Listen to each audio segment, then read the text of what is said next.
Assalamualaikum warahmatullahi wabarakatuh. Baiklah sobat kreatif, tetap semangat dalam berkarya, makin kuat dalam niat, tekad juga mental dan doa. Sehat, sukses, lancar jaya selalu buat semuanya dimanapun berada ya. Pada kesempatan kali ini saya akan coba sedikit berbagi cara sederhana, cara untuk mengasah mata bor piramid atau mata bor spiral ya. Di beberapa kesempatan sebelumnya banyak sekali yang menanyakan hal ini, dan kebetulan saya sendiri tidak tahu persis cara yang baik dan cara seperti apa dalam pengasahan mata bor piramid atau cara yang benarnya ya seharusnya.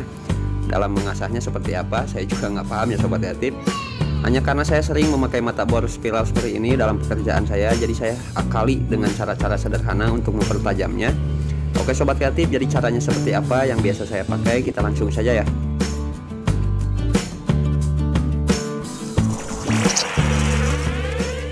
Baiklah, yang pertama di sini saya akan sedikit pelajari terlebih dahulu alur atau garis mata bornya dan bagian mana yang harus kita pertajam ya sobat kreatif. Di sini sobat kreatif bisa lihat ada garis kecil yang saya tandai, dan garis jalur kecil ini mempunyai kemiringan kurang lebih 45 derajat dengan lingkaran sedikit lebih naik ya dari tiap bagian atau belahan pada ujungnya. Dan dari sini bisa kita lihat juga bagian mana yang berpengaruh dalam pengikisannya atau sudut mata yang mana yang pertama menyentuh media yang mau dibornya. Dan dari bentuknya juga bisa kita simpulkan ya kalau keseluruhan jalur garis kecilnya berpengaruh pada kelancaran penembusan media yang mau dibornya ya sobat kreatif. Jadi kita harus mengasah full tiap bagian jalur garisnya, tidak hanya ujung matanya saja ya. Karena kalau kita hanya mengasah ujung matanya saja, kemiringan dan tingkatan lingkarannya akan berubah. Semoga bisa dipahami ya sobat kreatif dari apa yang saya coba jelaskan. Dan sekarang saya akan praktekkan dengan cara pertama untuk mengasahnya agar jalurnya tetap sama ya. Di sini saya akan coba pakai kikir kecil biasa seperti ini. Untuk bentuknya bebas ya sobat kreatif yang mau dipakai, asal tidak bulat atau lonjong. Jadi kita cari mata kikir yang bisa sesuai atau rata dengan garis kecil di mata bornya ya. Dan caranya yang biasa saya pakai kalau saya mengasahnya dengan mata kikir seperti ini, saya akan tempatkan sudut mata kikir yang rata dengan jalur kecil di mata bornya, dan saya akan mulai mendorong sambil memutar sedikit ya mata bornya searah dengan dorongan mata kikirnya. Jika sobat kreatif mau menggunakan kikir, gesekan kikirnya usahakan hanya pas mendorongnya saja, jadi tidak menggesek tarik ulur seperti itu ya sobat kreatif. Perlahan saja ya kita mengasahnya, dan kita mulai dari ujung garis mata bornya yang paling tinggi atau yang tajamnya seperti ini. Jika ujung tajam mata bornya sudah tidak tumpul atau kembali pipih seperti aslinya, bisa kita hentikan pengasahannya ya sobat kreatif. Di sini patokannya hanya dari garis jalur yang diasah, jangan berubah, harus sama derajat dan bentuknya ya.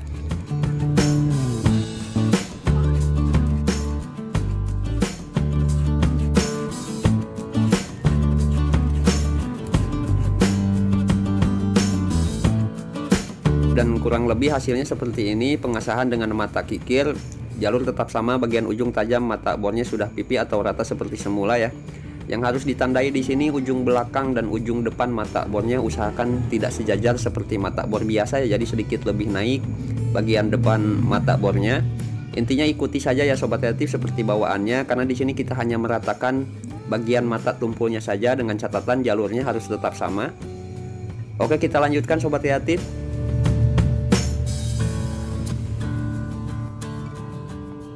Oke, dan saya juga biasa pakai bor ukir untuk mengasahnya ya, atau bor kecil seperti ini untuk mengasahnya dengan cara yang sama ya sobat kreatif. Hanya kalau dengan bor seperti ini kita tidak harus menggesek atau mengikis manual seperti pengasahan dengan kikir.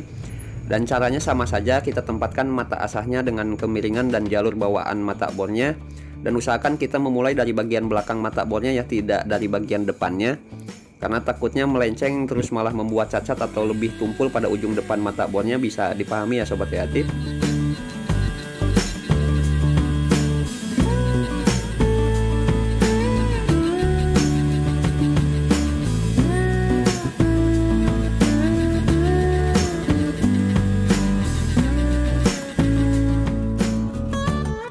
Oke, dan baiklah sobat kreatif, dan hasilnya untuk cara kedua ini tidak jauh beda ya dengan pengasahan memakai mata kikir. Hanya perbedaannya kalau kita memakai bor ukir seperti ini lebih cepat ya untuk prosesnya.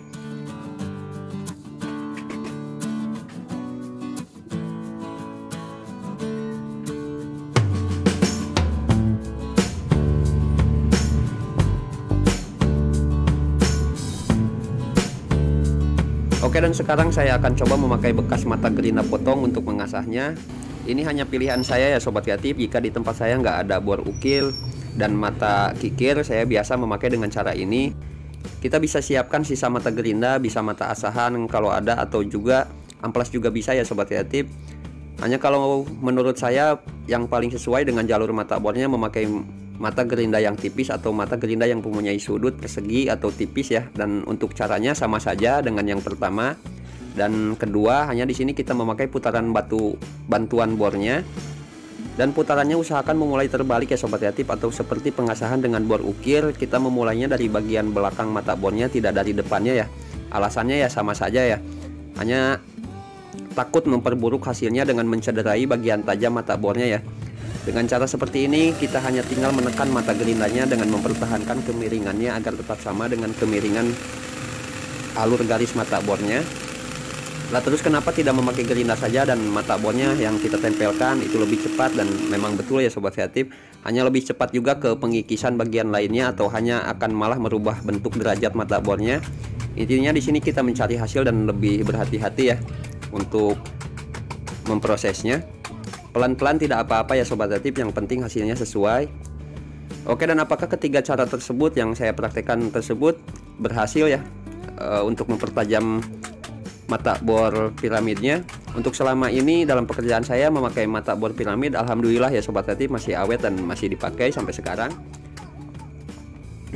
Oke, dan yang paling terpenting dalam pengeboran itu usahakan kita memakai minyak atau oli bromus seperti ini ya sobat kreatif, apalagi pada pengeboran yang keras atau padat, atau juga kalau pada besi tipis kalau banyak yang di bornya kita harus memakai bromus juga.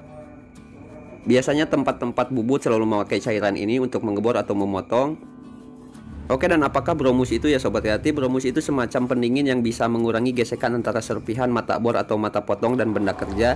Karena bromus ini semacam pendingin ya, sangat efisien sekali mengurangi suhu mata bor dan benda kerja, jadi menyetabilkan untuk menjaga panas yang berlebih dari akibat gesekan mata bor dan media kerjanya.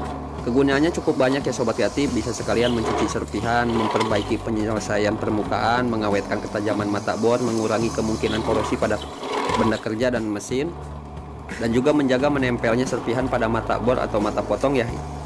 Intinya fungsi utama cairan pendingin adalah menstabilkan suhu benda kerja ketika sedang diproses. Ketika benda kerja tersayat akan menimbulkan gesekan antara benda kerja dengan alat potong, dan tentunya gesekan tersebut akan menimbulkan panas ya, apalagi pada saat menggunakan kecepatan putaran atau potongan yang tinggi dengan putaran yang sangat tinggi. Nah, suhu panas ini bisa kita dinginkan ya sobat kreatif dan stabilkan dengan cairan bromus ini. Bisa dipahami ya sobat kreatif. Jadi untuk sobat kreatif yang sudah bertanya, bang kenapa mata bor piramid cepat tumpul?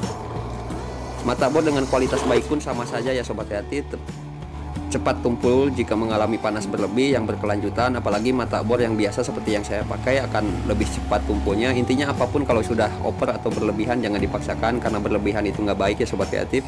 Kita bisa mencari solusi lainnya atau menjedaknya sebelum kita lanjutkan kembali ke pekerjaan kita. Sama halnya dengan mengasah mata bor tadi, begitu banyak cara untuk mempertajamnya dengan cara apapun bebas ya. Hanya sebelum praktek sobat kreatif, kalau kita belum paham, kita pelajari dulu dari bentuk, alur garis, dan bawaannya. Karena bentuk dan desain seperti itu dari pabriknya tentunya sudah mengalami tahap uji ya. Jadi bukan untuk dirubah, terkecuali kita memaksudkan semuanya untuk bereksperimen atau mengujinya kembali dengan cara yang lain. Dan kita sebagai manusia sama juga ya sobat kreatif pada ketiga kategori cara pengasahan yang saya praktekkan. Kebanyakan lebih memperdebatkan, mempermasalahkan cara seseorang karena jalan yang dipakai berbeda. Kenapa tidak seperti ini? Kenapa harus seperti itu? Ketiga cara pengasahan tersebut ujungnya sama saja ya sobat kreatif, untuk mempertajam mata bornya meskipun caranya berbeda. Hal seperti itu sebetulnya baik buat kita kalau kita bisa berpikir, masukan, nasihat, cerahan, hinaan itu semuanya adalah motivasi dan penyemangat buat kita semuanya, agar kita bisa menemukan yang lebih baik dari cara-cara sebelumnya yang biasa kita pakai, dan motivasi baik buat kita yang mau berpikir dan punya mental ya. Yang nggak baik menurut saya adalah dari kita memaksakan kalau cara kita lah yang paling terbaik dan harus diterima orang lain. Baiklah sobat kreatif, jika hari ini kita mempunyai ide, cara ataupun rencana, coba saja dulu semuanya. Jangan takut gagal. Orang yang berhasil kebanyakan dari orang-orang yang pernah gagal dan belajar dari kegagalan tersebut ya sobat kreatif. Insya Allah. Assalamualaikum warahmatullahi wabarakatuh.